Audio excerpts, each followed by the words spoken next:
Okay, I don't. Oh, there we go. Great. All right, here we go. Ooh, the sun's shining right on my nose. All right, Good Rising, Great Awakenings. Welcome to Good Risings TV from Us Majesty Temple, Light Being Wellness Center. I appreciate those of you who are tuning in. Like I said, I see one of our teachers is going live right now too. But I'm really excited. I just got back from my trip of visiting mounds in the Chicago area. And two of them were not ancient ancestral mounds. It's very cold in here. That's why I have on my coat. I have a little heater on, but it's not doing the job. Yeah, but I went to what's called the Confederate Mounds at the Oakwood Cemetery. Let me turn this around so I'm not so confused. It drives me nuts when it's like that. Yeah. I went to the Confederate Mounds at Oakwood Cemetery here in Chicago. It's right on the south side. It's really close to my house. And I thought I knew exactly where it was, but I didn't. And I followed the GPS. I was walking with my dog and we got really lost. It took us a long time to get there. And then once you get inside, there's no real signage to help you find it. And it's not like a quote unquote traditional mound, a mound of dirt. It's some sort of stone. I don't really know how they constructed it, but I read a little bit about it, and it's a Confederate mound.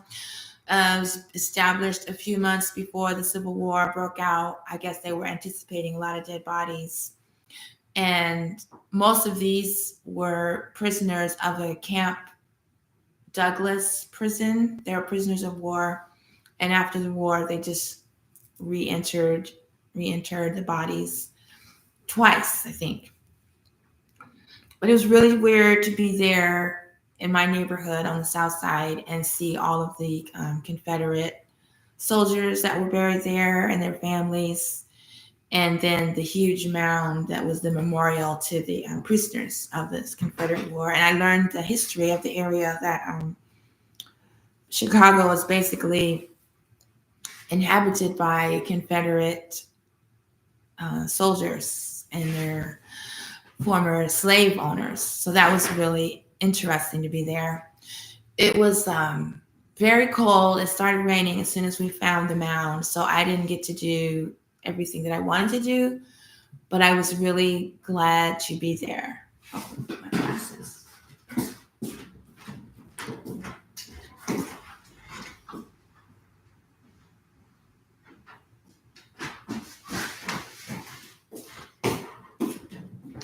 And then the parts that I did record, the recording wasn't working, so I didn't get a lot of footage of the ceremony that I did, but I did get some of it, and I'm behind on uploading all of that, but I will be getting back to uploading the ceremonies.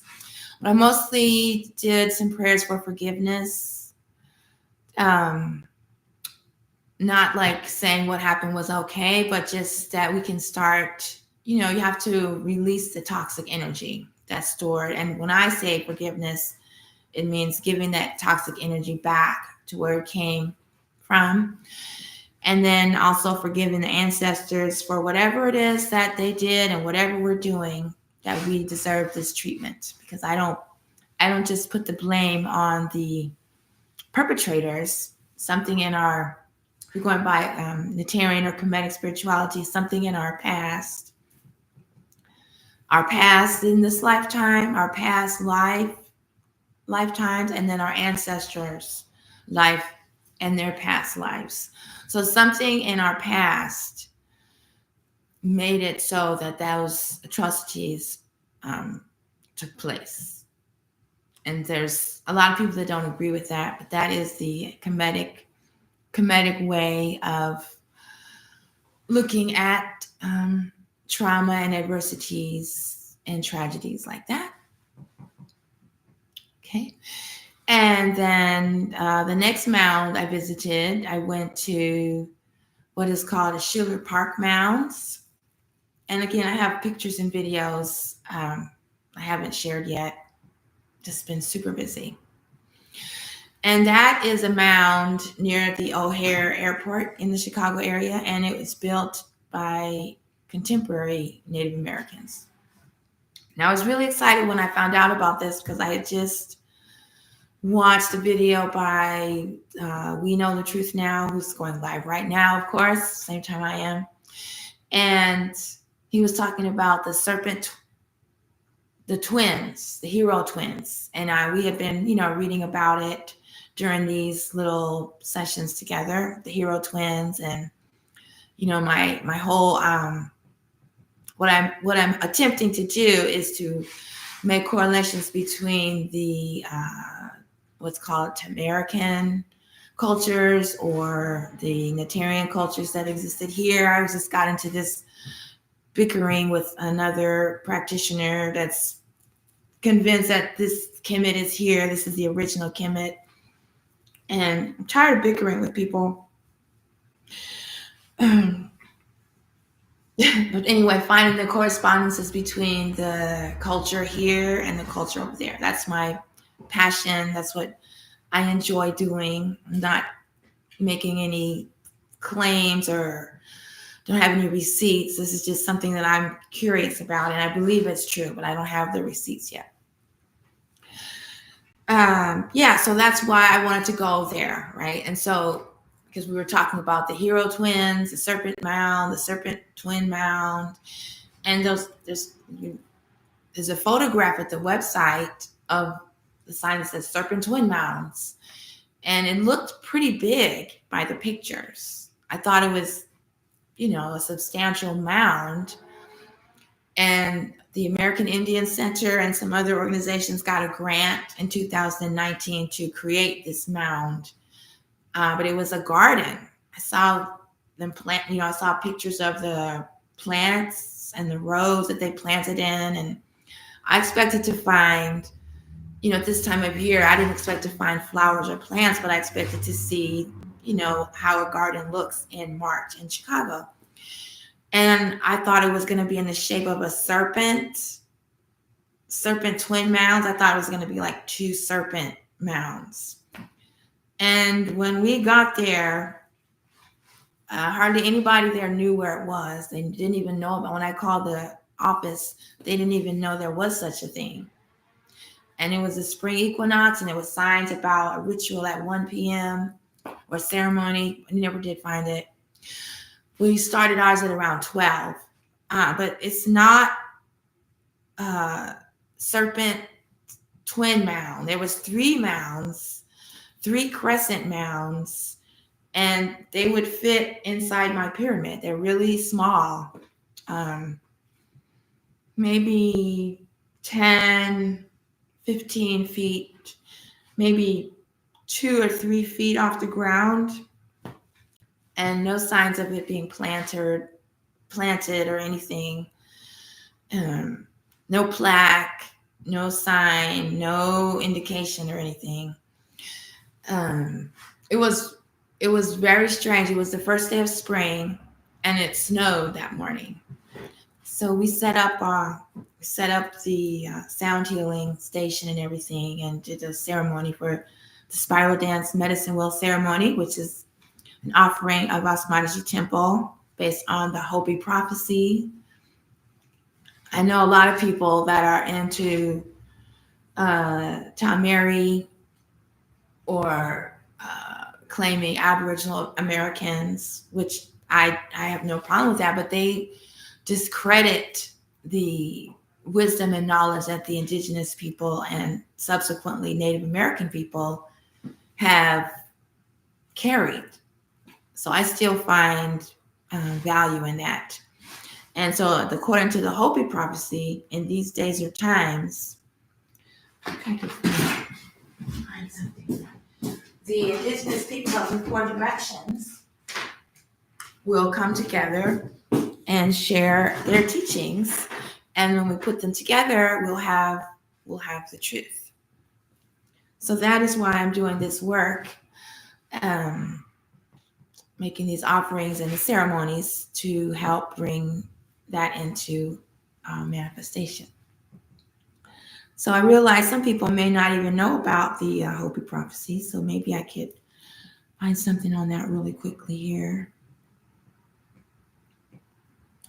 So, like I said, it was established by contemporary Native Americans, so you didn't feel this ancestral energy there, like I did at Cahokia Mounds. However, I do respect the efforts to keep the culture going, and I just don't know why it was advertised incorrectly. Like I said, I just did a Google search for mountains near me, and I went to the top 3. I've learned of some other ones. Hopi prophecies.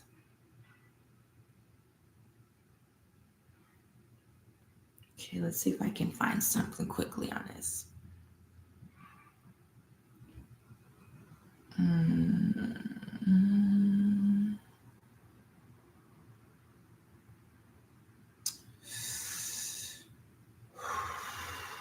Well, maybe I'll have to do some more research on that. Because it's been a long time. When I first came onto this path, I was really into the Hopi prophecies, and I knew several of them. And I have a song, A Great Purification of All Things, a reggae song based on the Hopi prophecies, which you can find online. Let's see here.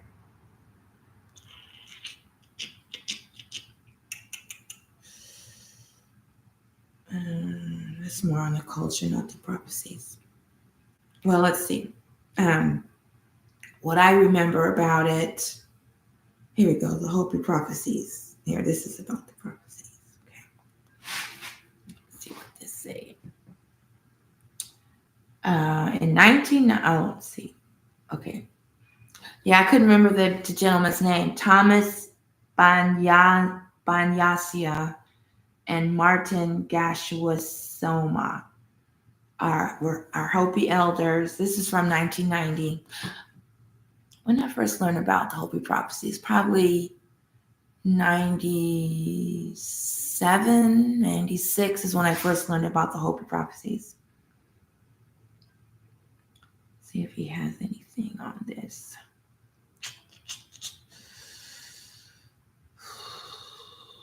Okay. So here's a quote, is a paragraph from the article on Hopi prophecies. When I first heard Thomas's words, I received them mainly as stories, warnings about Western man's way of life that was out of balance with the Creator's law, a law that was once the very basis of our own Declaration of Independence. An indigenous group has disappeared every year since the 1900s. What unique and immemorial relationship with existence has humanity expunged in the name of progress? The answers are starting to haunt civilization in ways we cannot measure. The Hopi had been trying to get their message to the United Nations for years. Come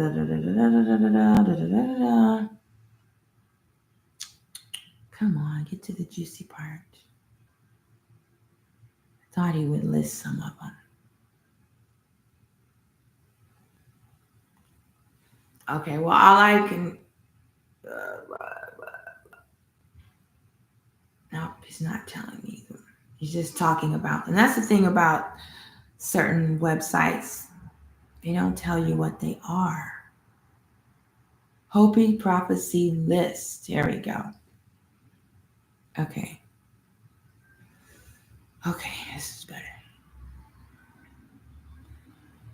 Okay, here we go. Okay, one prophecy states that when the blue star Kachina makes its appearance in the heavens, the fifth world will emerge. This will be the day of purification. The Hopi name for the star Sirius is Blue Star Kachina. It will come when the Saquasha Blue Star Kachina dances in the plaza and removes its mask. Well, I never knew that there was a connection between Sirius and the Hopi prophecy. Let's see. There's another one. Oh, this is interesting. Reality is a metaphor in which we quest to find answers to the greater truth of who we are and why we are here. Something in our souls tells us that change is happening on a global consciousness level. The blue frequency is part of that. Sirius is Isis or Aset, which we know that. Rebirth of consciousness. Blue links to higher future frequencies of consciousness as we spiral up through the patterns of sacred geometry. Well, I never knew that before. Come on, where are you telling me this prophecies? I don't know if they're doing, they always tell you that, but they don't. Okay, well, I'm just going to have to make a special video on the Hopi prophecies because I'm not finding what I'm looking for here. Oh, here we go.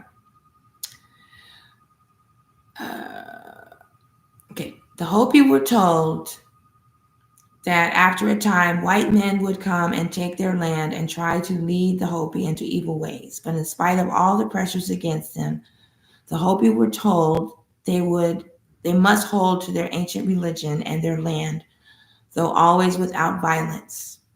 If they succeeded, they were promised that their people and their land would be a center from which the true spirit would be reawakened. It is said that after many years, the elder brothers might change the color of his skin, but his hair will remain black. He will have the ability to write, and he will be the only person able to read the Toponi. I'm still looking for the prophecies. Oh, man. Wow, they had it.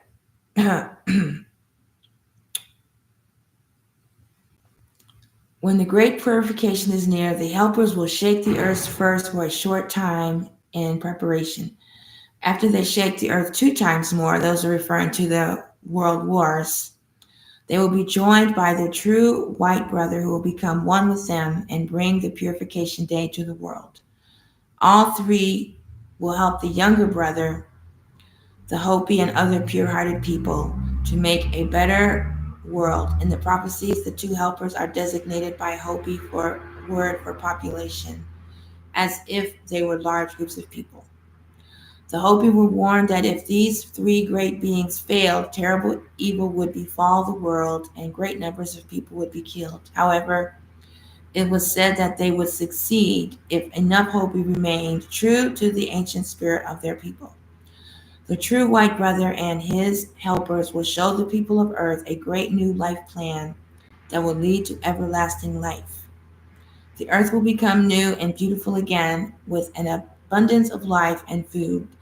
Those who are saved will share everything equally. All races will intermarry and speak one tongue and be a family. Hopi prophecy states that World War III will be started by the people who first received the light.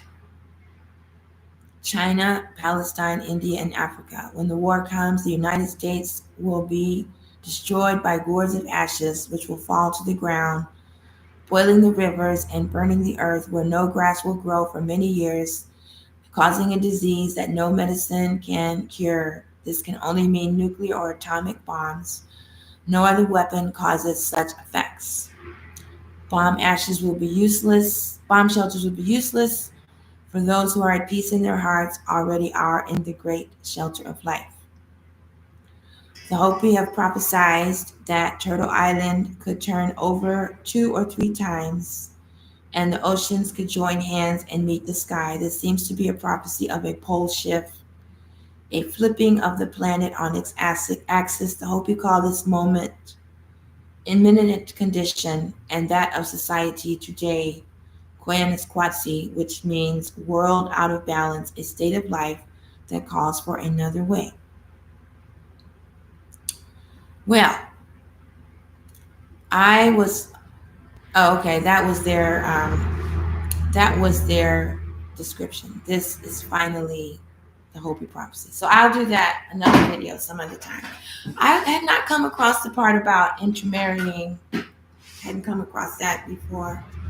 So I'll have to look into that some more. But I still believe that when we are able to come together and share the teachings of the four directions, that we will have truth. I know that a lot of people are more interested in staying separate and dividing and warring and fighting, and I don't believe in that.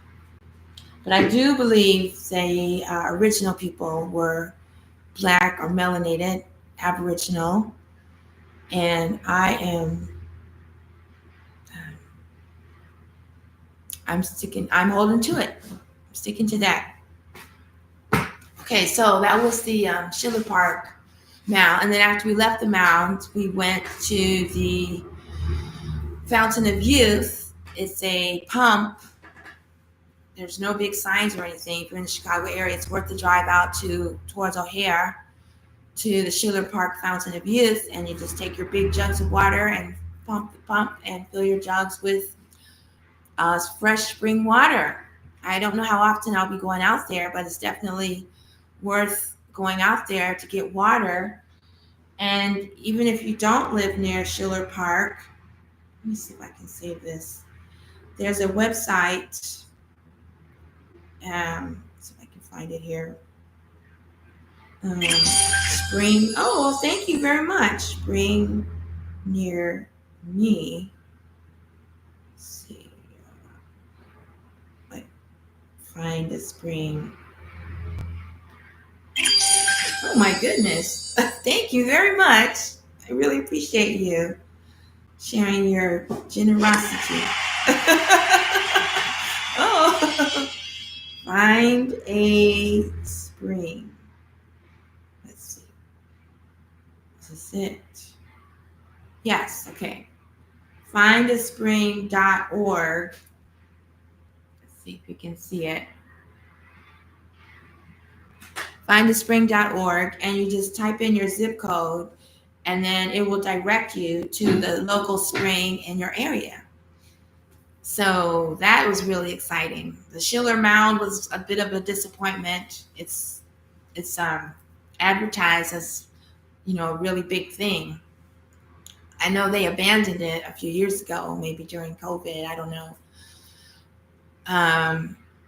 So it was kind of a bummer. I'm still glad that I went, because I definitely want to visit these mounds. Some of them are burial mounds, and some of them are foundation mounds for huge structures. Like at Cahokia Mound, the majority of the mounds were burial mounds, and then they had they call it the Monk's Mound, which is as big as Teotihuacan, the platform. Going up the stairs, I felt the same rush of energy that I did going up Teotihuacan. And then being on top and having the beautiful view was very meaningful. But then the third day, we went to Winfield Mounds.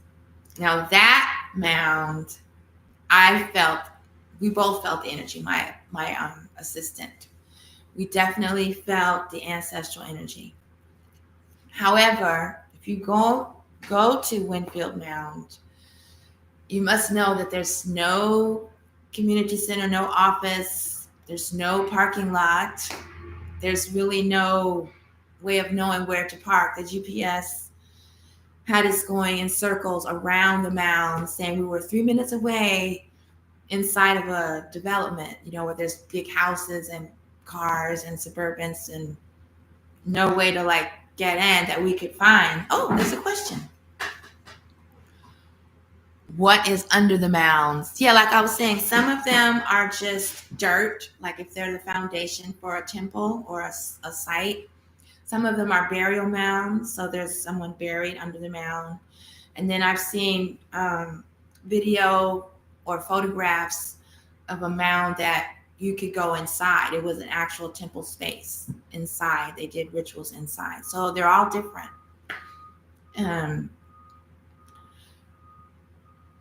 When I was looking up Winfield Mound, I didn't do a lot of research. I was like, oh, there's a mound, I'm gonna go. And I didn't know the history of it. So it's a burial mound.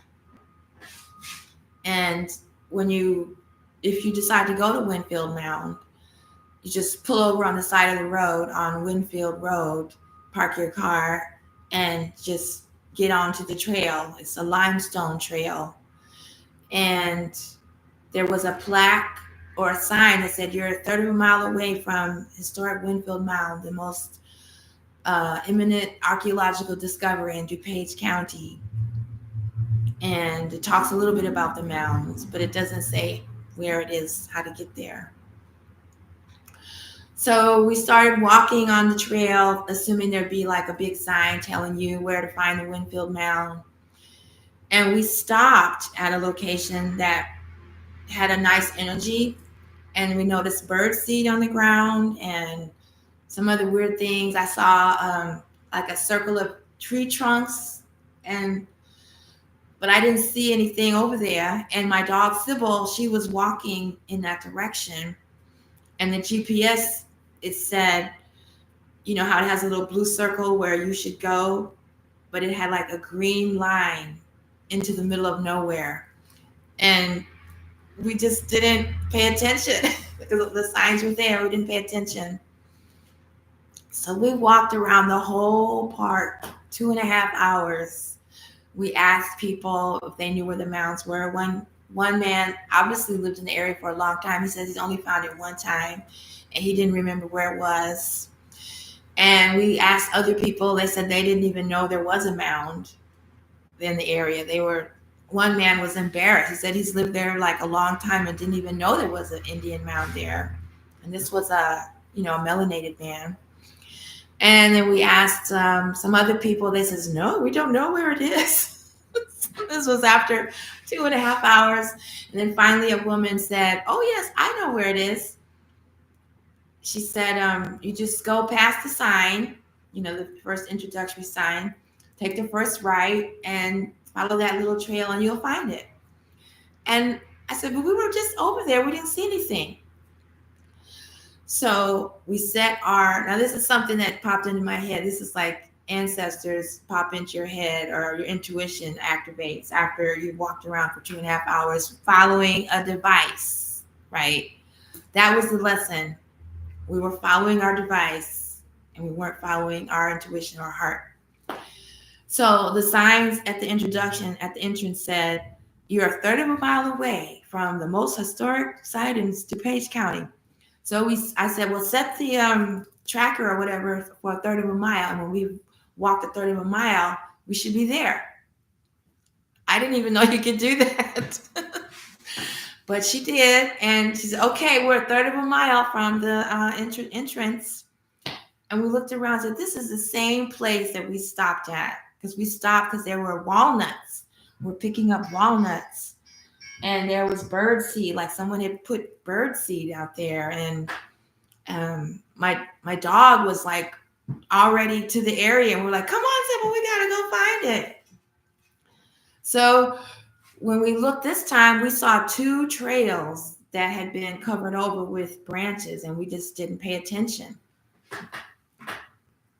Could there be buried, dormant energy over there under the mounds? Yes. I believe that's why they chose those locations, because they had a certain energy, or because it had been a site of worship. Or the sun is, listen, like said in the pyramids now. Yes, exactly. Yeah. Let me keep going. Okay. So we followed the trail. She said, oh, look, there's the plaque. And I was like, how did we miss it the first time? And I said, look, the circle of trees that I had seen from the main trail, it's like the boundary of this area. It was like circling the mounds, right? And so then we look at the plaque, and it tells more of the history. And I have videos. I just haven't posted them yet. I'm sorry, I'm just way behind, but I'm catching up. And, it tells the history of the area. And then I see the first mound, and it's bigger than the ones at Schiller Park. It's a pretty decent size, and it was in good shape. I think they had to reconstruct them because they had been, ignored and forgotten about. Oh, okay. I forgot to put the sign up. Thank you for tuning in and for the likes, and hit the share button. Thank you. So there's, oh, look, and there's another one, and there's the other one. So there's three, right, on a triangle. And then where I was standing, so look, there are these two trees on either side, and the sun was on its way down now because it was 4:00. We got there at 1:30, and it was 4:00. And I said, this must be the spot because the two trees are right in between the three mounds, and the sun was right in between the two trees. And then there was a third tree in front of the other two trees. So it was a triangle. So I've set up the altar in the middle there.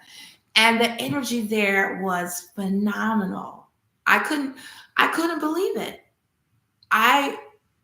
There was something really special about that spot. Yeah. Yeah, it was beautiful. It was really beautiful. The energy was otherworldly. So there we're standing there all excited because we finally found it, and we didn't have water for Sybil. We didn't barely have water for the ceremony. We were like, oh my gosh, we're just so tired. And Sybil couldn't get comfortable. She couldn't find a place to sit down because there was a lot of prickly sticks, and I forgot to bring a blanket for her to sit down on. So right before we started to set up, two men come through out of nowhere. And it was a man from the north, a Caucasian, and a man from the east, an Asian. And they had a dog, Mia. And so Sybil and Mia tried to make friends. And then my partner, my assistant there, is from the land of the West, the land of the red. She's from, her ancestors from Mexico. And then I was there representing, the South and the West, red and black.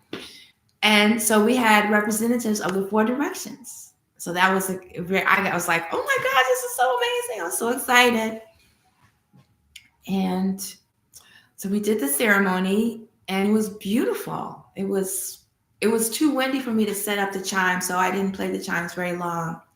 But the energy was there. We felt the ancestors were there.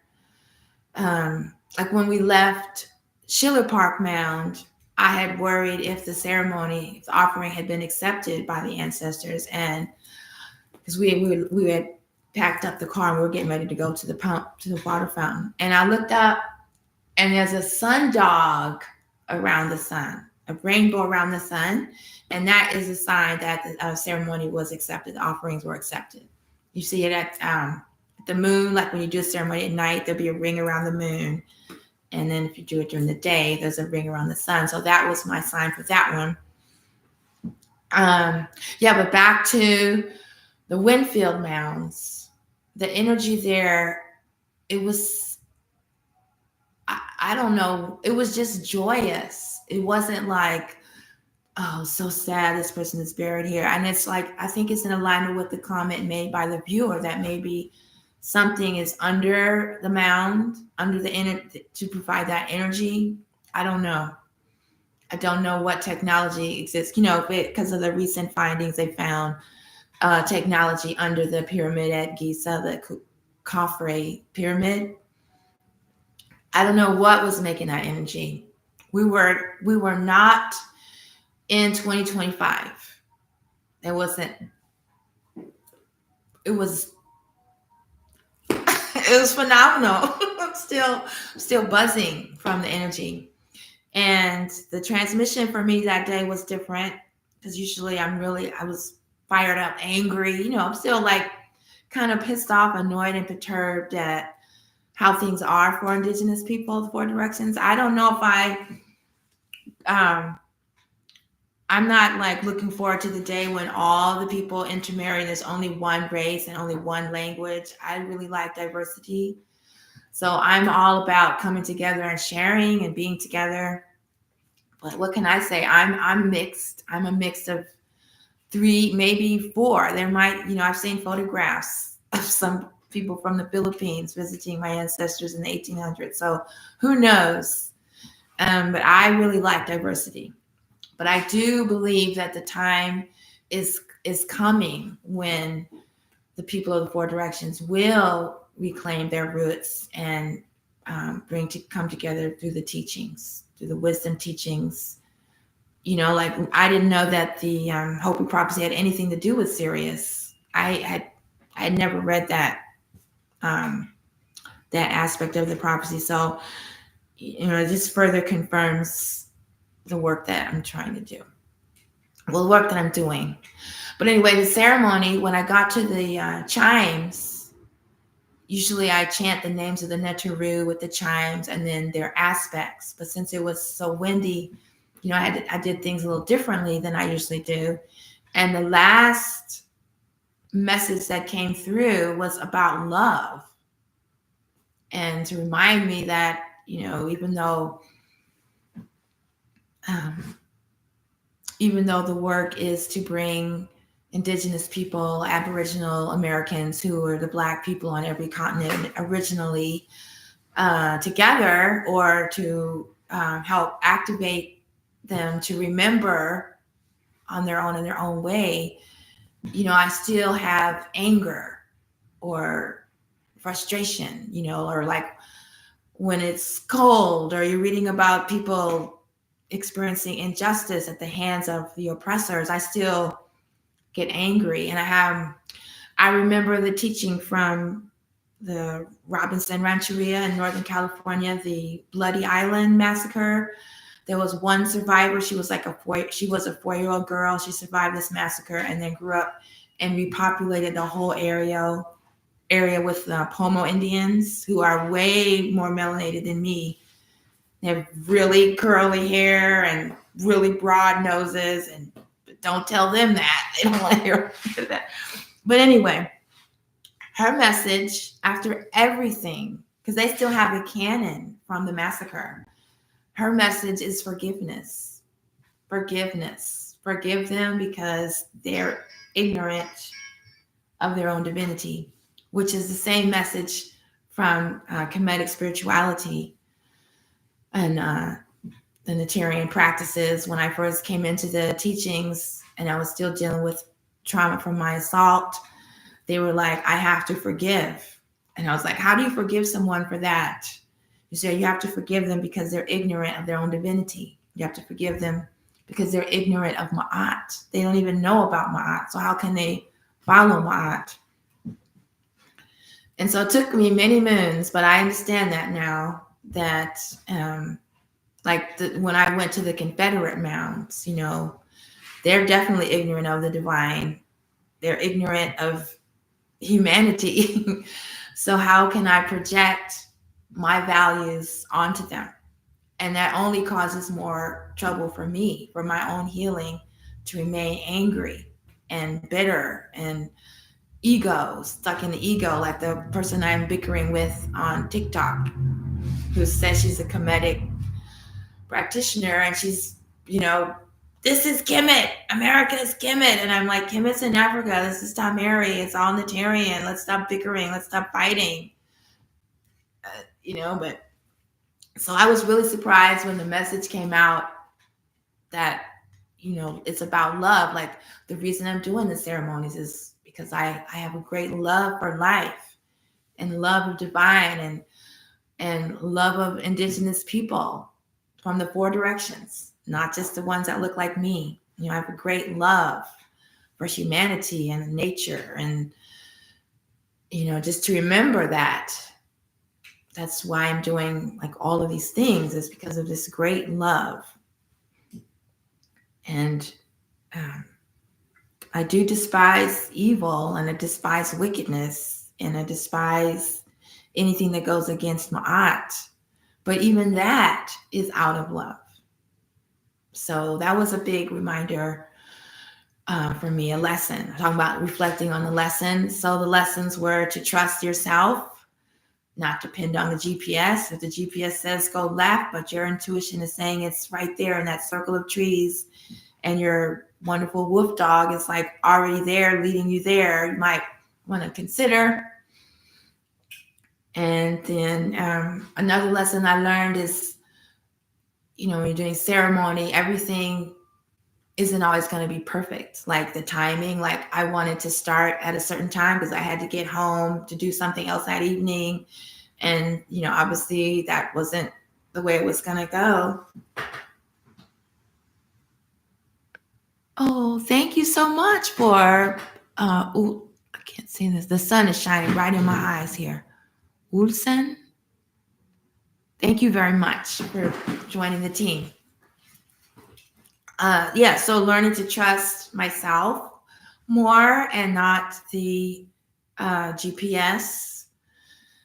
That was a big, 2.5 hours. And I had my big wagon filled with my tools, my sound healing instruments. And it was hilly. It wasn't an easy hike, and we were out of water. So that was another lesson, just to really trust myself. And then, about the ceremonies aren't always going to be perfect. Like we didn't have water for that one. I didn't have enough water, or the chimes blew over, or, I forgot something, or like for the, when it's time to light the sage, I couldn't get the sage lit because it was so windy. I learned I need to get a torch so that I can really light the sage for these ceremonies the way I want to. But then the message of love was really powerful for me because I don't talk about love enough. I don't, love of the divine, but love of myself, love of all of you. They don't really talk about it very much. So those are some of the things I learned during that experience. Yeah. And I appreciate your comments, asking about the mounds, like what's under the mounds. I think I already told you about that series, Ancient Apocalypse, The Americas, on Netflix with Graham Hancock. That's what really fired me up. I had already made the decision to do the Mounds Tour. But then when I saw that special, I was like, wow, okay, yeah, I need to check out these mounds because I've never really paid attention to them. I was like, Indian burial grounds, big deal. But now I've learned that they were the foundations. Oh, thank you so much. Foundations for ancient structures that are no longer there.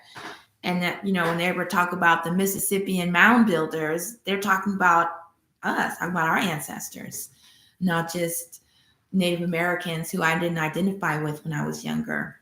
So it's been a great being out at the Winfield Mounds.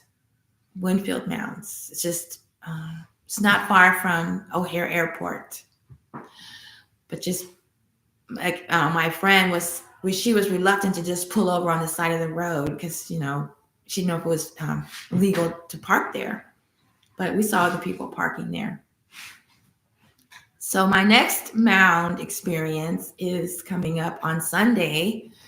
We're traveling to Indianapolis to visit with a family member that my cousin who passed away a few years ago, she did our genealogy search and found she had an older brother.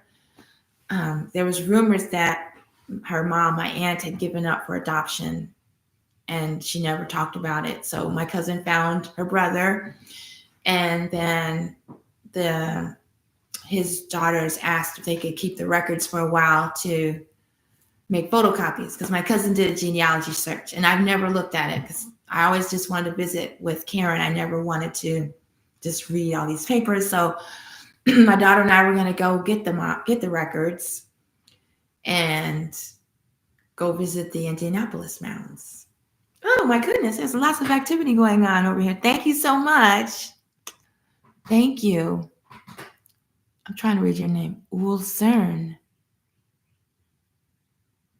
I don't even know if I set up subscriptions on TikTok. I see someone may have signed up. I better look into that. We're going to go get those records and visit the Indianapolis mounds.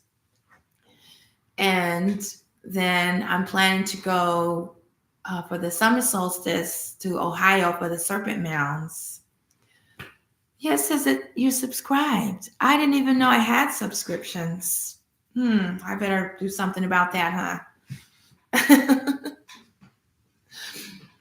The serpent mounds, I'm really excited about. I learned about watching the Ancient Apocalypse series.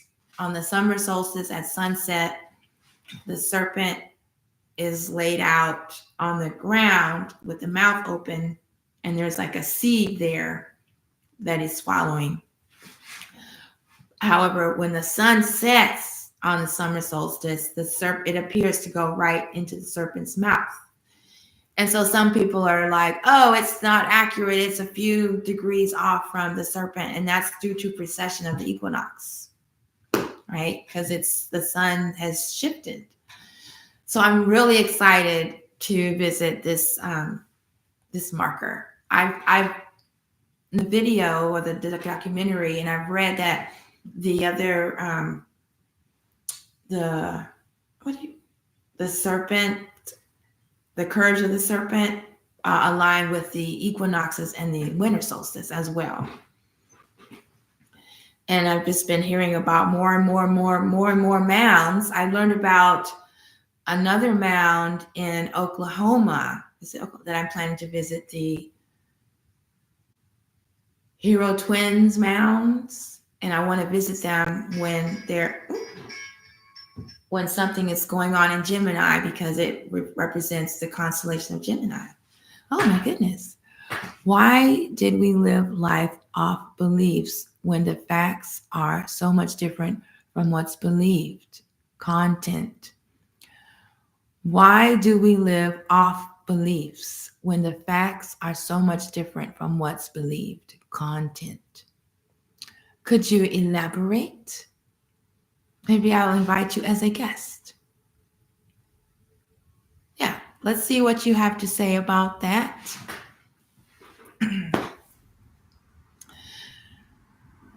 Yeah, that's an interesting word, belief. I made a video about that. And so let's talk about that for a little while. Yeah, I was taught once I got onto the spiritual, and please join on the discussion. If you're still there, you may have left. Big black one.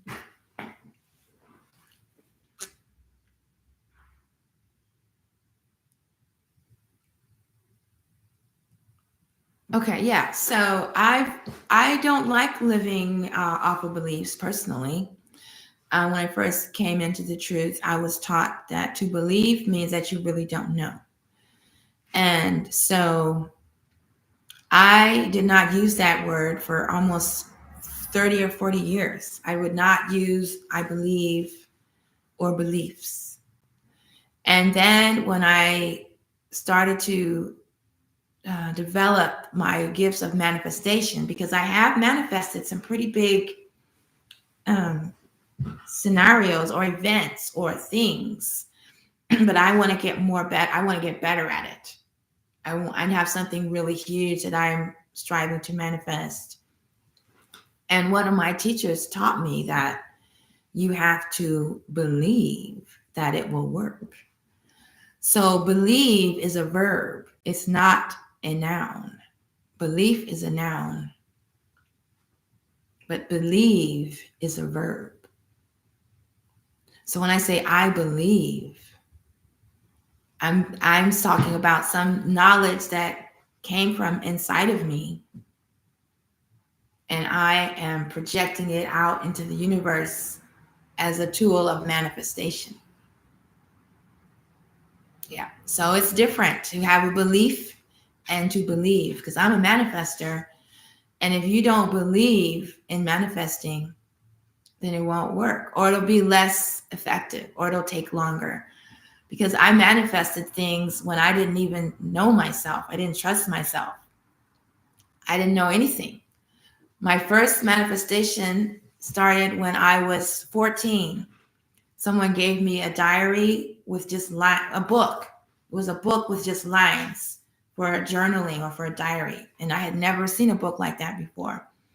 And I wrote out, I was writing out, I was mostly angry at my parents. So I was usually just full of ranting and raving about how unhappy I was and how I wanted to find a whole nother world. And I didn't know anything about this back then. I read that book, The Lion, the Witch, and the Wardrobe, where the children go into the wardrobe and then open the door and then they come out into like a whole nother reality, like not like time traveling, but astral traveling. I don't know what the scientific term is, but they entered another dimension. And so I was looking for doors like that. Like when I would go to houses, I would open doors. I was looking for a way out because I didn't like my existence. I had been drugged 3 times a day till I was 7, and with phenobarbital, and so I was in a whole nother frequency than anybody around me. Completely lost, getting straight A's in school. So I wrote out this journal and I came up with my own language. I compiled a whole language because I didn't want my parents to be able to read what I was writing. And I kept the glossary or the vocabulary dictionary in a separate location so that even if they found the book, they wouldn't be able to read anything, right? So I drew out pictures of myself with long curly hair. Back then I was still getting a perm, and Black women didn't. My mother had long hair, but it was kind of rare. You know, you just had a perm. I didn't know anyone with natural hair. So for me to have curly hair was weird because I was always getting it straightened. I didn't notice any women with long black hair unless they were mixed, right? But then I didn't even know about that. And I was making hats and bags out of colors with meaning. I didn't know what that meant. I had a picture of this man with long curly hair on a horse coming to rescue me from my family. And I wrote about what our life would be like. And then I put the book away, didn't think about it until, 10, maybe 15 years later, I met the man of my dreams, right? The man in that book. And back then I didn't know about Mexicans or other races or nationalities. I didn't know about Africa. I didn't know about slavery. I didn't know about our Aboriginal American ancestry. I didn't know anything. Like I said, I'd been drugged 3 times a day for 7 years. And so I was just in another dimension, basically on my own. So I went out to a reggae club. I had just found reggae music. I just found world music. I just found spirituality, yoga. I just dropped out of grad school. I started working at Whole Foods restaurant. Like I had stepped into another reality. And we're at this club. It was an Afrobeat performer, and I cannot remember his name right now, but I know I have his cassette. He was playing music, and I saw the man from my diary. Oh, I left out the fact that after I had been, abused and assaulted and beaten and all this other stuff, I threw the book away. I said, this is never going to happen. I'm done holding on to this dream. I'm never going to meet anybody like this. This is ridiculous. So I threw the book away and then went to the club like the next day. And there he was. There was Mario. There he was.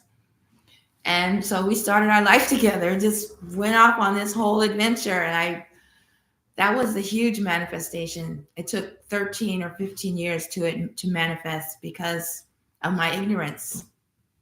Right. So, and I didn't know about belief or believing, none of that. It just happened. And I started making hats and bags, crocheting Rasta hats and bags with red, gold, and green, because I was living the life of a Rasta woman at that time. So I've had other manifestations using different tools, chanting, Nam Myoho Renge Kyo, drawings. I still do drawings. I have a vision board. There's all kind of techniques. And if you believe in it, it works a lot better. So I wish that gentleman could have come on and talked to me about what he was saying about beliefs and facts. Yeah. As far as the facts, I don't know which perspective he was coming from, but if you're talking about facts from Western imperialism, caucasity, and colonialism, then I definitely don't agree with those facts, and I'm looking for the truth. Sometimes facts are manipulated to appear to be the truth. They're lies. So, yeah, I wish that he would have come on and talked to me about that. That would have been fun. Okay. So, where are we now? Let's see what's going on. So, I guess the next thing will be the trip Sunday to the Indianapolis Mounds. Then, I don't know about May Day. I don't know where I'll be for May Day. I think that'll be kind of soon. I'll be coming back from California. I'm going to go visit my daughter out there, the one that hasn't spoken to me in 15 years. I'm going to, oops, hope she's not watching this video. I'm going to California. And so May Day will probably just be at Pebble Beach. But the summer solstice will be in Ohio at Surfer Mounds. And I'm got to calculate the day to go to the Hero Twin Mounds in Oklahoma. But I really enjoyed studying the mounds, learning more about them. I'm grateful to we know the truth now for waking me up to the importance of the mounds, and I'm going to keep doing my research project, which is finding the correspondences between Kemetic science and spirituality and how it applies or connects to cultures from TaMeriKan, Chiamaru, Amaruka, TaMeriKan. And that's what I want to do. So that's what I'm going to keep doing my research and keep writing music. Another one of my goals is to put some passages from the Purdah Maru to music, so that when your body is, when you're leaving your body, you can be singing passages from the Purdah Maru that you memorized, and it'll help with your transition. I know on my Kimatones Cosmic Sound Healing page, there's a video on there that has 45,000 views, and I need to make more videos like that, which is, that one was a chant, Om Amun Rapata, with a video slideshow. I don't even know how it got so many views. I don't really understand that. It was not very well done, but that's what I'm planning to get into. That's what I'm planning to get into.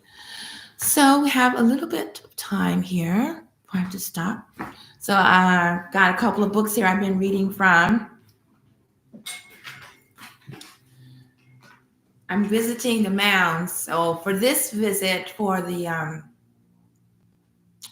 Winfield Mound, definitely have a recommendation for where to go eat after your experience at the mound. We found this restaurant. Oh gosh, I don't remember the name, Burger or something, but they had a delicious black bean burger. It was amazing. But yeah, in the travel guide I have put together, the Olmec Celestial Travel Guide, I only have one volume, Midsummer 2007. Can you believe it? I didn't do everything I wanted to do.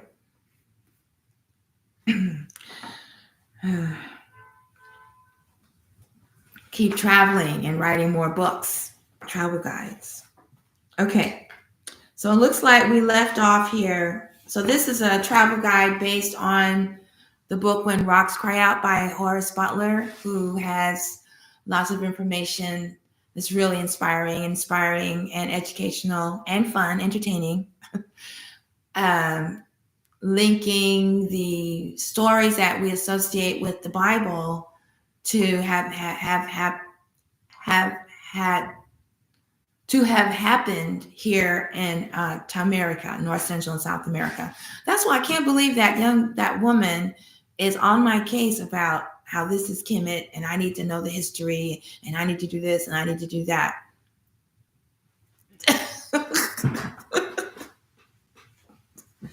But anyway, So what I did is I went through and made a list of the places listed in the book, and a little bit about the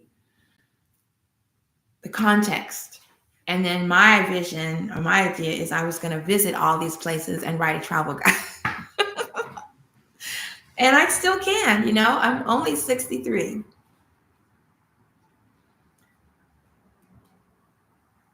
I don't remember reading this page, so I'm going to start over here on this page in my book. And I've been talking about this for months. I'm supposed to be uploading it so that other people can access the information.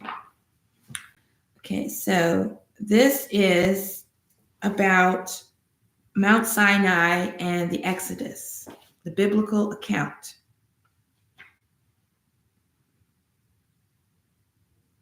Okay. I'm going to start with Moses because we're in that time of year. Moses traveled to Peten after striking the Pharaoh in the Yucatan Peninsula. The annual Egyptian or Kemetic Passover observance of the sun passing over the equator. Moses walked out of Peten with 640,000 men. It was more than an exodus. It was a planned military invasion. Mount Sinai, the Exodus, is in a place called Guyana. Exodus began in the Yucatan Peninsula at Peten or Pisum, then landed in Kadesh, maybe near the Orinoco River, Peten, Cojedes, Orinoco River, Mount Sinai, River Guyuni, Guyana, Cayena. That's what he does. He finds the ancient words and then notices how the spelling is similar. Could be one or two letters off. He's just comparing the history that happened in Moses' time, the locations with the locations he has maps for in his book. Of course, my copy of the book was stolen when I moved from Chicago to California, but my daughter has a copy, and I'm supposed to get it from her so I could get back to the research. Okay, biblical account. He has Obos is Abydos. I don't know. These are just my notes from the book. I'm supposed to go back and visit these places later. And then we have here Ije Abarim in the wilderness, which is right before Moab towards the sunrise. Let me just take a side note here. Moab is really talked about a lot in the When Rocks Cry Out book. And when I went to Brazil looking for proof of ancient Kemet in Brazil, I was trying to find a place to go. And I literally did this. I closed my eyes and I was spinning a globe and I went like that. And it landed on a little place called Jermoabo, right outside of Bahia. Right outside of El Salvador in Bahia. But on the map I was looking at online, Jermoabo was in a place called Sergipe, which to me sounds like southern Egypt. And I went there and I had an amazing experience, which I need to document someday before I forget it all. Yeah. So anytime you see Moab, that's significant. Ijoanis, a large washed up island at the place where the Amazon River pours its waters into the Atlantic Ocean. Valley of Zered, pitched tent on other side of Aaron between Moab and the Amorites. According to Joshua 12th chapter, River Jabbok on the other side of the Amun, what is he says the Amun, or is it Amun? Arnon. No, Amun, which he says is the Amazon River. Olympus, Amun, Mount Olympus. This land belonged to the children of the Amun River. Oyapock runs up to Mount Olympus. Oyapock or Jabbok River serves as a border for the land of Amun. Up the Jordan, not the Amazon, but the transatlantic current. So the transatlantic current is this current that whisks your boat from Mali to the Yucatan in a number, like I said, I don't have my book. I don't know if it's 17 weeks or 17 months, but it's really fast if you're traveling by ship. And that's part of where you can see where the Yucatan kind of fits in with the west coast of Africa like a puzzle.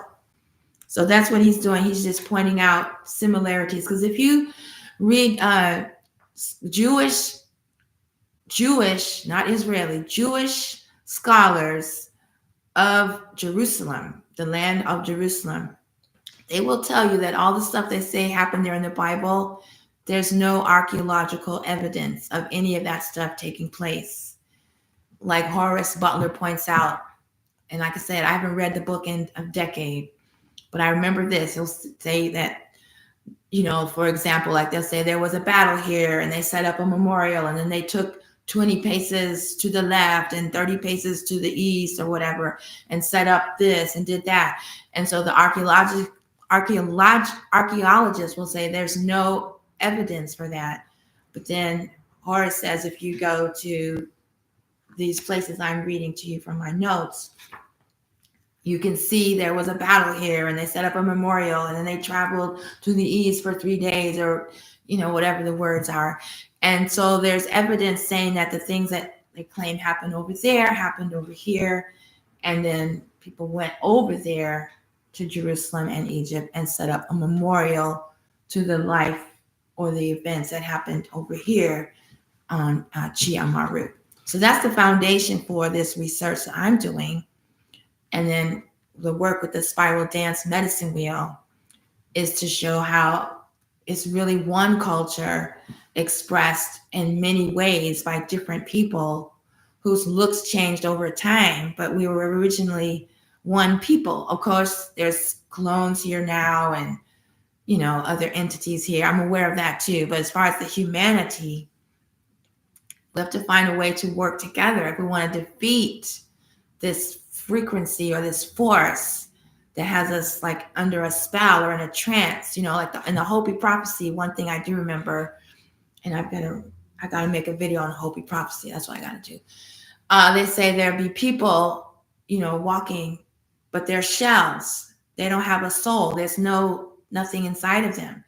And so when this frequency is played or whatever, it's a weapon. They'll fall. They'll just like evaporate, right? You'll be walking down the street with them and they'll evaporate because they're just shells. They're not real people. That's one of the things that prophecy talks about. The third shaking of the earth, there'll be a spider web across the sky. That's the internet, the World Wide Web. The Mississippi River will be on fire from all the bombs falling. Hopefully we can change. They say we can change it. It doesn't have to happen. But they say the time for waking people up is over, and we need to comfort the ones that are already awake, the ones that are already knowing this is going on, and just come together with, amongst ourselves. It's just time to stop bickering. It's time to stop fighting over who's first, who's best. I mean, it's obvious that Black people were first. That's like on every continent. I don't like using that term Black, but that's how people know what I mean. If I say Aboriginal, you just think of the Australians, but the Aboriginal Australians were Black. The Aboriginal people on every continent, even Europe.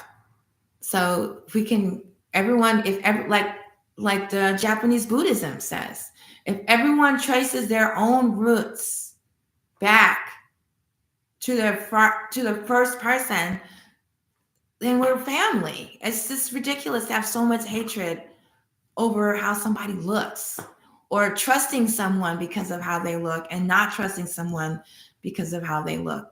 All skinfolk aren't kinfolk, and all kinfolk aren't skinfolk. And we have to, get on with it. Okay, let me get back to this. Okay. So the Moabs.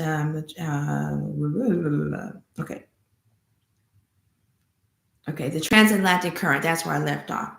And that's what Horace Butler claims is the Jordan River. It's like a channel between Africa and the Yucatan.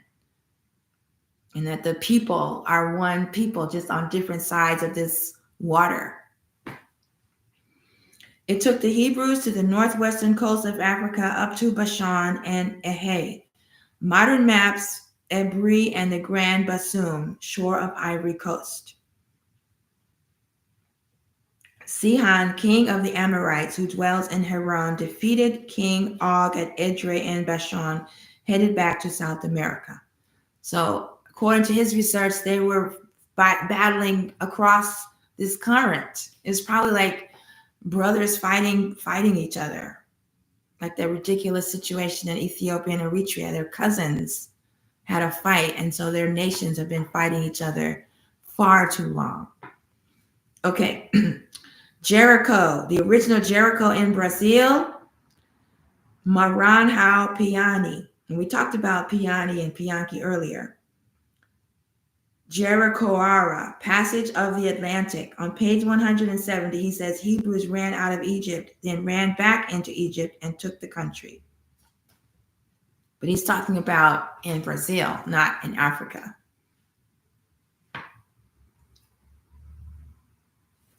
Exodus chapter 6, Bashan and Edrei.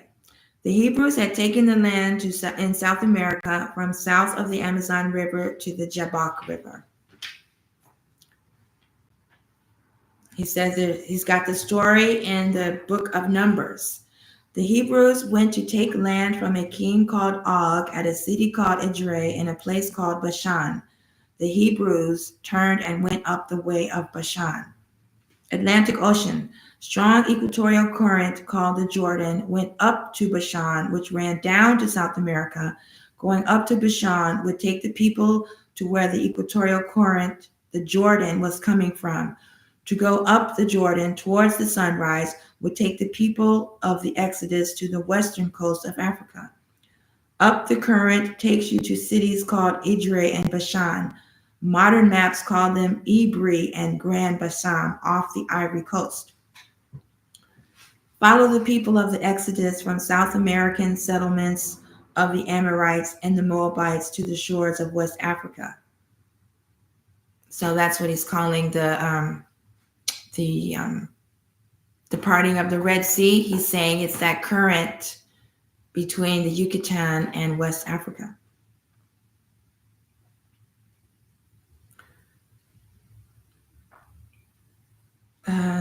So another thing about Horace Butler, the reason we had a falling out many moons ago, when was that? 2000 and maybe 2004, because we were planning to do travels together and write books together and documentaries, but he had a other side to him that I didn't want to deal with. And the reason he really stopped talking to me is because he was angry that all of my writings were about Kemet. And he wrote When Rocks Cry Out to show people that the whole Christian story happened in Jerusalem, in Peru, not in Jerusalem. Because I'm not a Christian. That's why he stopped talking to me. So it's really disturbing to learn that a man with all of this knowledge about ancient Kemet was only concerned about his religion and his ministry. And that's why we stopped talking. Okay. Numbers.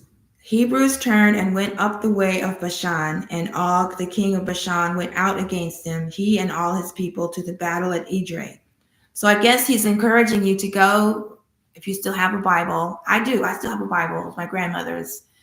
And look at these chapters and the cities that are mentioned, and then look at maps of Central and South America, and you see how it would match up more realistically than it does in Jerusalem.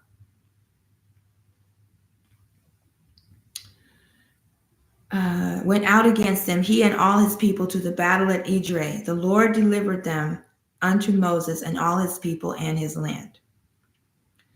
So that to me is really interesting, because in Kemet, right, they teach us that the whole enslavement story of the Jews or the Hebrews wasn't real, was a myth. It was made up because there is a Kemetic pharaoh, see how long it's been since I've been doing my studies. Most, most. I apologize. I don't remember the name, but he organized the people and kicked out the invaders, and that's how they were able to unite Upper and Lower Kemet one last time. Most, it's similar to Moses. So I'd be really interested to compare these stories now that I have this different insight. Because back then, I think we were still practicing. When I first read the book, When Rocks Cry, we're still practicing the Sabbath and the Passover and everything. So I was really like intrigued. But now that I know more about the Kemetic history, I would like to take another deep dive into When Rocks Cry Out. Okay. All right. So these are still quotes from When Rocks Cry Out by Horace Butler. Do to him what you did to Sihon, king of the Amorites, which dwell at Heshbon. They smote him and took the lands. The children of Israel set forward and pitched in the plains of Moab on this side of the Jordan by Jericho. Balak, son of Zippor, was king of Moabites, distressed because children of Israel sent messages to Balaam, son of Beor. So he's using Olmec and Mayan names for these kings, not the Hebrew names. To Pethor or to Peten, which is the river that runs by the land of the children of his people. The Hebrews sent their warriors up the equatorial current and defeated the king called Og in West Africa at Edrei and Bashan. After the big victory, the Hebrews set forward, traveling upward with the water of the equatorial current, and returned to their settlements in South America. Right, so now I'm remembering that that when they're talking about this history, this particular battle in Jerusalem, the direction of the travel that they were going to go home and to go back and up the river and down the river and east of the settlement, it doesn't match up, because I have certain words like in capital letters, set forward, up the river, like that. And so that's why Horace, his research led him to the conclusion that the Jordan is actually this transatlantic current between West Africa and the Yucatan, not the settlements in Israel. Okay, here's biblical passages highlighted. Passed over meant when a body of water was crossed. Even when they don't mention water, it is obvious when you have the key. Passed over the river Jordan, strong current, enters into the land of milk and honey. Strangely, when the Hebrews moved across the Atlantic Sea into Ibri, the passed over phrase was not used in the biblical text. Instead, he wrote, and they turned and went up the way of Bashan and Og. Now the return trip, set forward from Africa back to Turtle Island. I put Turtle Island because back then I thought Turtle Island was North, Central, and South America. So now we'd have to put in Tameri or Chi Amaru or Amaruka. But back to Turtle Island. So set forward from Africa across that current that carries you up.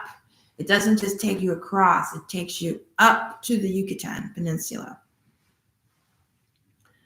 Departed from the mountains of Abarim and pitched in the plains of Moab on this side of Jordan by Jericho, and referencing Numbers 22 verse 1, Numbers 33 verse 48. The land of Moab is on the south side of the Amazon River, Jericho as well.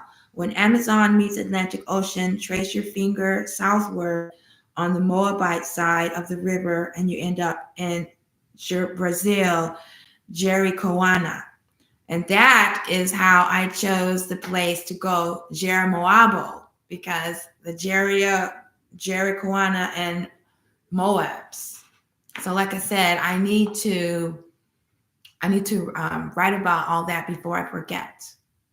I don't know where all my videos are stored. I don't know where any of that is. I'm getting chills. I have to do it before I forget. I appreciate you still on here. Someone is still on here. This explains how some of the tribes of the Exodus were established on the western coast of Africa after the defeat of the Amorites. Then we turned and went up the way to Bashan, and Og, king of the Bashan, came out against us, and we took all his cities. War, battle, death, misery at the hands of the Hebrews, like we did to the Sihon king of Heshbon. Took out of the hand of the two kings of the Amorites the land that was on this side of Jordan. So according to him, the Hebrews originated in Mexico and South America. From River Arnon, sometimes it says Arnon, sometimes it says Ammon. I don't know if that's a typo. Mount Hermon, all the cities of the plain, all of Gilead, all Bashan, Salcach, and Edrei, Og city in Bashani, Rabath of the children of Ammon, from Arvet, which is by the river of Arnon, divides the land amongst the children of Israel. Yeah, so his theory is that whole thing, the whole legend or history of the Hebrews is connected to Peru, Ecuador, Brazil, and Mexico, Yucatan, Belize. Much larger land than tiny, tiny Jerusalem and Israel. Much larger than Kemet, than Egypt. I mean, I understand why that woman is so passionate, but to get angry at me about it, because I'm just saying it would be more practical to acknowledge Kemet in Africa and then TaMeri as North, Central, and South America than to just be constantly saying that happened here. Like, I'm not disagreeing with you, but we got to be able to speak clearly and eloquently and get to the point. Not every time somebody says something, it triggers you, Okay. I've got a little bit more time here. I got about 10 more minutes. I'm going to read this last section and then we'll be done. Reuben and Gad. The Hebrews sailed to the eastern side of the Atlantic Ocean, the Jordan, and settled in West Africa. See, in Joshua, the Reubenites and the Gadites have received their inheritance, which Moses gave them beyond Jordan, eastward, even as Moses, the servant of the Lord, gave them. Now, that's from Joshua 13:8. I don't know if it's 13:8 or 73:8. These are from my notes, and I obviously had some typos. Now to the half of the tribe of Manasseh, Moses had given possession in Bashan, but unto the other half thereof gave Joshua among their brethren on this side Jordan westward, from Joshua 22:7. So he's saying that all these locations he can find on these maps that he has. You got to read the story of how he found these maps. I got to get my hands on that book again. I can't finish my research.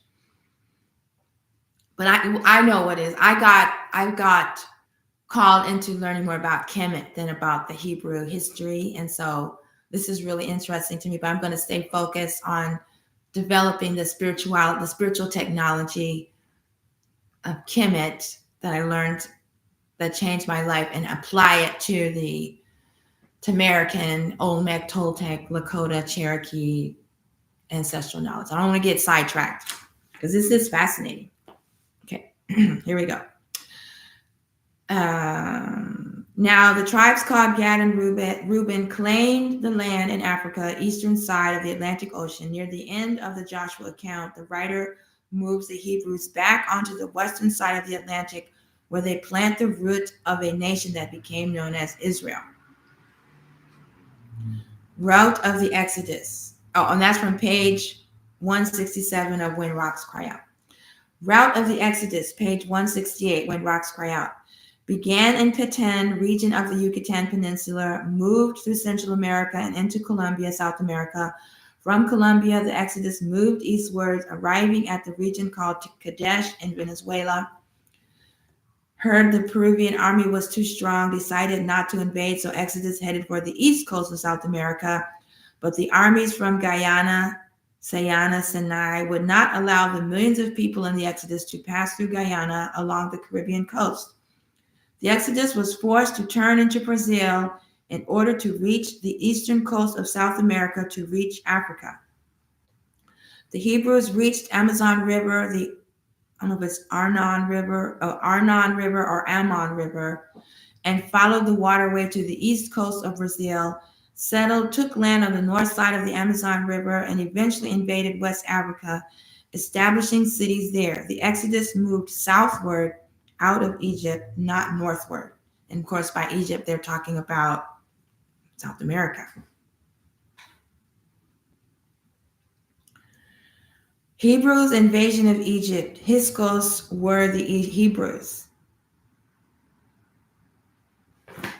Well, that's a game changer. So I don't know what it will look like to put all this together, but this is what interests me, and I'm going to keep working on it. I want to point out again that when I went to Jeremoabo in Brazil, which was originally listed in Sergipe, but now you see it listed in Bahia. When I got there, the people, they came up to me, they said they were ashamed of their Egyptian heritage, that whole area was settled by people from Egypt long ago. And they were embarrassed that was their heritage. Because when I first said to them, I'm here looking for proof of ancient Egypt in Brazil, and I got the weirdest reactions. Some of them like, oh, you're wasting your time. There's nothing like that here. Oh, da, da, da, da, da, da, da. You know, when they were amongst each other. But over the next 24 hours, each one of these 4 individuals pulled me aside. I didn't want to say anything in front of the others, but my father is Egyptian. In fact, everyone in this community, their ancestors came over here from Egypt. Then her husband said to me, well, I didn't want to say anything in front of the others, but my father keeps showing me this ancient rock formation in the shape of a sphinx head. And they actually took me on a trip to see it. And it was amazing. It's a sphinx head, but nobody carved it. It's just like rocks, a rock. That's a rock crying out. And another woman pulled me aside. I didn't want to say anything, but I've been working on this for a really long time, and I didn't know who to give it to. And she'd been needle pointing an eye of Heru, and I still have it somewhere, unless it was lost when I moved from Chicago, California to East Chicago. But yeah, there's a town there called Jeremoabo, and I really want to go back there. It was, you know how I talked about earlier, the energy at the Winfield Mound. The energy in this town was insane, like in a good way.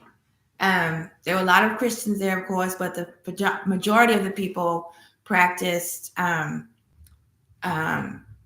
Orisha. And we got to attend ceremony. We got to go to a Quilombo. I mean,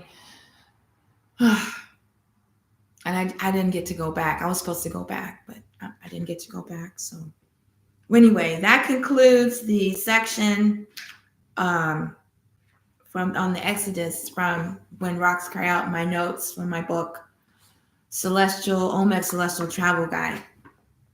Because the whole point of this is to visit these mounds and the sacred sites at certain times of the year. Let's see. Oh man, I'm sore from all that walking.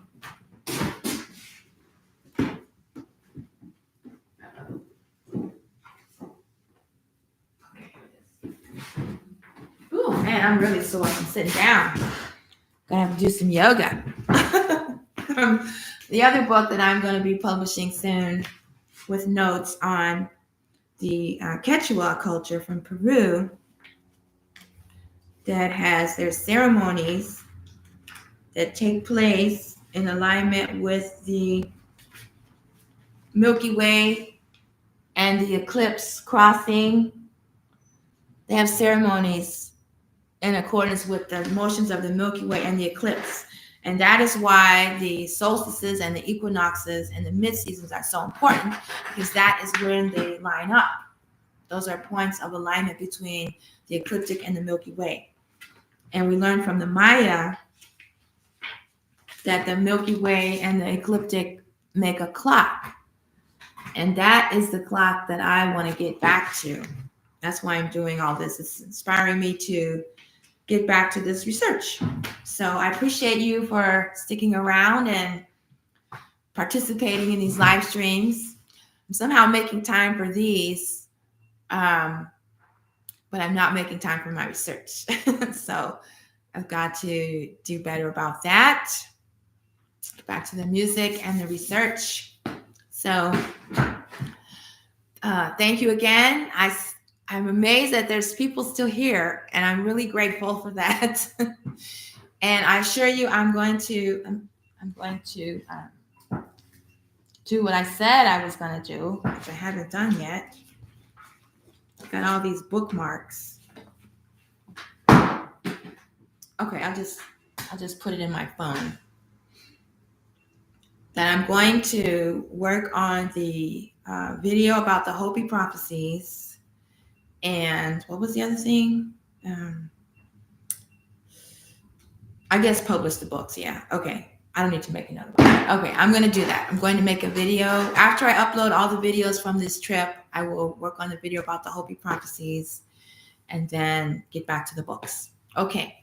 Thanks again. And if it is possible, I'm going to be back this afternoon or this evening with another live stream session. It's supposed to be an all-day workshop, but something always comes up with the sound healing and astro. Well, probably do the sound healing and the meditation, and then some devotion. It's kind of hard to do. I know what I'll do. I'll unveil the heart for my devotion segment. It's hard for me to keep up with devotion the way I like to because there's no shower or laundry here. And I like to have the place purified. I can't wash my mopeds. I don't have my white garments. And I don't have I just don't feel right doing it. So that's why I haven't been doing devotion.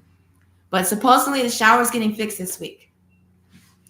So then I'll be able to wash the mopeds, wash my clothes, take a shower, and then do more devotion. But later today, we'll have the unveiling of the Sapriwa harp.